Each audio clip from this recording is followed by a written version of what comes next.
22 મેથી 29 મેનું વાવેતર શા માટે શ્રેષ્ઠ માનવામાં આવે છે? ચાલો આને એક સરળ ગણતરીથી સમજીએ. માનો કે તમે 25 મેના રોજ વાવણી કરો છો.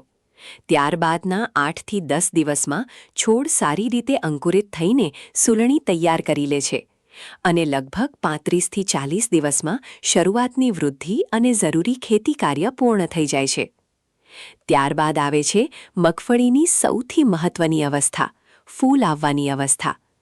આ સમય દરમિયાન સામાન્ય રીતે ખુલ્લું આકાશ અને અનુકૂળ વાતાવરણ મળતું હોય છે, જેના કારણે ફૂલ વધુ સારી રીતે બેસે છે. પછી જુલાઈની શરૂઆતમાં સૂયો બેસવાની પ્રક્રિયા શરૂ થાય છે. આ સમયે વાતાવરણ વાદળછાયું થવા લાગે છે અને તાપમાન પણ ધીમે ધીમે ઓછું થાય છે, જેના કારણે સૂયો જમીનમાં સારી રીતે ઉતરે છે અને વધુ દોડવો બેસવાની શક્યતા વધે છે.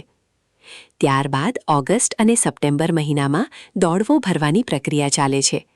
આ સમયે જમીનમાં પૂરતી ભેજ ઉપલબ્ધ રહેતી હોવાથી દાણાનો ભરાવ સારો થાય છે અને ઉત્પાદન વધે છે.